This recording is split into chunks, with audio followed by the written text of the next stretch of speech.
Assalamualaikum warahmatullahi wabarakatuh. Perkenalkan, nama saya Asli Syifaul Hakim, mahasiswa semester 7 kelas D dalam mata kuliah Pengantar Peternakan dan Kesejahteraan Hewan. Di sini saya mendapatkan tugas untuk membedakan jenis dan bangsa dari ternak unggas petelur, yaitu itik petelur dan ayam petelur. Seperti apa penjelasannya? Mari kita simak dan kita saksikan video yang ada di samping kita ini.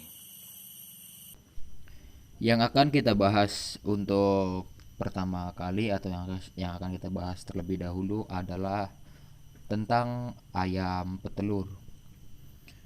Ayam petelur lebih familiar di masyarakat dan penduduk Indonesia sehingga banyak sekali jenis dan bangsa yang ada dan diternakan oleh masyarakat dan juga peternak yang ada di Indonesia.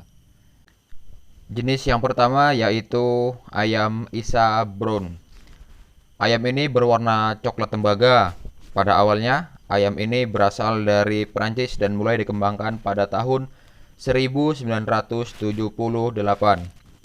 Ayam Isa Brown, kata Isa berasal dari kata Institute de Selection Animal.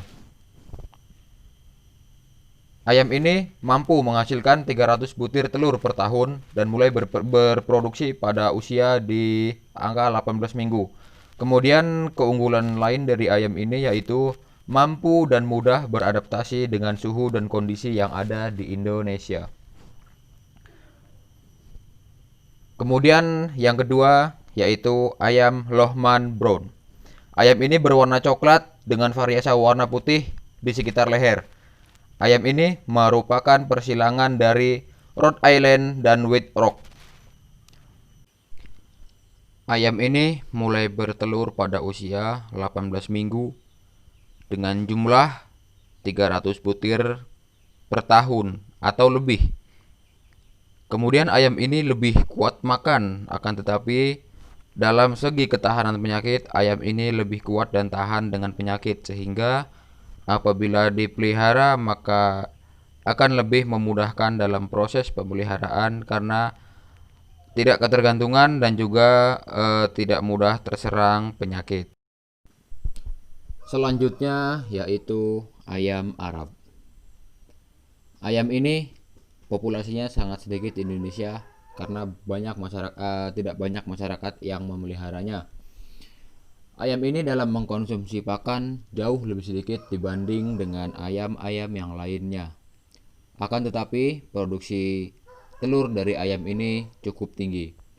Kemudian telur dari ayam yang dihasilkan dari ayam ini memiliki kandungan kolesterol yang sangat rendah sehingga sangat bagus dan sangat baik untuk dikonsumsi karena tidak memiliki efek samping dan tidak sama dengan ayam-ayam yang lainnya.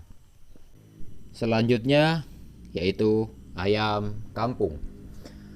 Ayam kampung merupakan salah satu jenis ayam yang paling banyak dipelihara dan dimiliki oleh masyarakat Indonesia. Hampir seluruh masyarakat Indonesia memelihara ayam kampung. Akan tetapi pemeliharaan yang dipelihara oleh masyarakat Indonesia jarang yang digunakan sebagai usaha.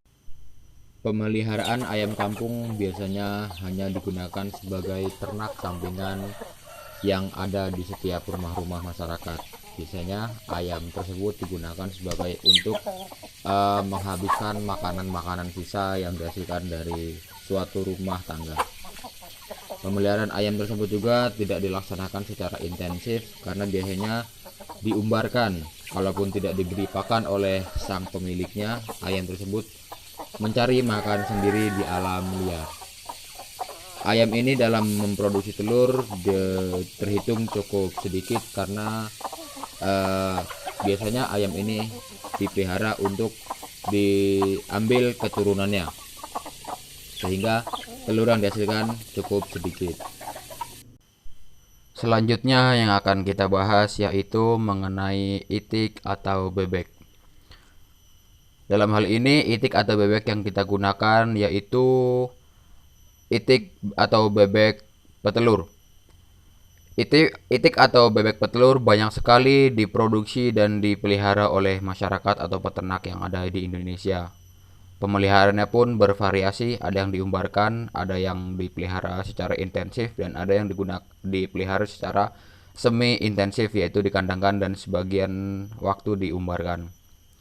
Pemeliharaan tersebut dengan maksud dan tujuan untuk mendapatkan hasil yang maksimal. Oh ya, jangan lupa untuk di subscribe channel berikut ini dan hidupkan tombol loncengnya. Hehe. Pemeliharaan itik atau bebek di Indonesia tergantung dengan daerah dan asal masing-masing yang sesuai dengan pemeliharaannya. Yang pertama yang akan kita bahas yaitu tentang bebek Jawa. Bebek Jawa merupakan bebek atau itik asli Indonesia yang mampu menghasilkan atau memproduksi telur sebanyak 250 hingga 300 butir telur per tahun per ekor. Bebek ini mampu atau mulai bertelur pada usia 5 hingga 6 bulan. Hampir di seluruh Indonesia, masyarakat memelihara dan beternak bebek Jawa.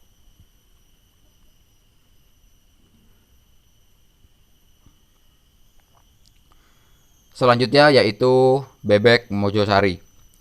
Bebek ini merupakan salah satu yang termasuk dalam bebek asli Indonesia yang berasal dari Mojosari, Jawa Timur.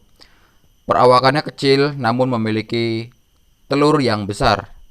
Dengan cara tradisional mampu bertelur 220 hingga 250 butir. Dan apabila dipelihara dengan cara yang intensif akan lebih dari jumlah yang sebelumnya. Bebek ini mulai bertelur pada usia kurang lebih 6 bulan. Selanjutnya yaitu bebek Magelang. Nah, sesuai dengan namanya, bebek ini merupakan salah satu bebek asli Indonesia yang berasal dari Magelang, Jawa Tengah. Ciri dari bebek ini yaitu memiliki bulu putih yang melingkar di leher, hampir mirip seperti kalung sehingga disebut dengan bebek kalung. Bebek ini mampu berproduksi senilai 220 hingga 250 butir per ekor per tahun sehingga cocok untuk diternakan di Indonesia. Selanjutnya yaitu kita akan membahas mengenai bebek Alabio. Bebek Alabio berasal dari daerah Alabio, Kalimantan Selatan. Bebek ini mampu berproduksi mencapai 300 butir per ekor per tahun. Bebek ini juga tahan terhadap penyakit, kemudian ukuran telur kecil sehingga sering disilangkan dengan bebek lainnya. Contoh hasil persilangan dari bebek Alabio yaitu bebek raja atau bebek ratu.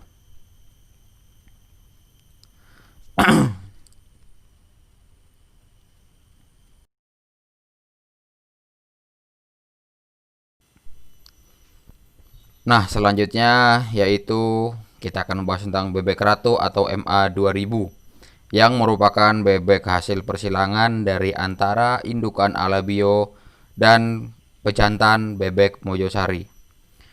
Bebek ratu atau MA2000 memiliki atau mampu berproduksi senilai 260 butir per ekor per tahun. Bebek ini juga memiliki ketahanan penyakit yang sangat tinggi karena bebek ini menurunkan sifat asli dari indukannya atau dari asal usulnya yaitu bebek Alabio sehingga bebek MA2000 atau bebek ratu mampu tahan terhadap penyakit. Bebek ini juga bertelur pada usia 4,5 sampai 5 bulan. Nah, itu dia video dari saya. Sekian dari saya. Mohon maaf, kembali saya ingatkan jangan lupa untuk di-subscribe channel asli Syifa Al-Hakim. Sekian dari saya, mohon maaf atas segala kekurangan. Saya akhiri. Assalamualaikum warahmatullahi wabarakatuh dan semoga bermanfaat.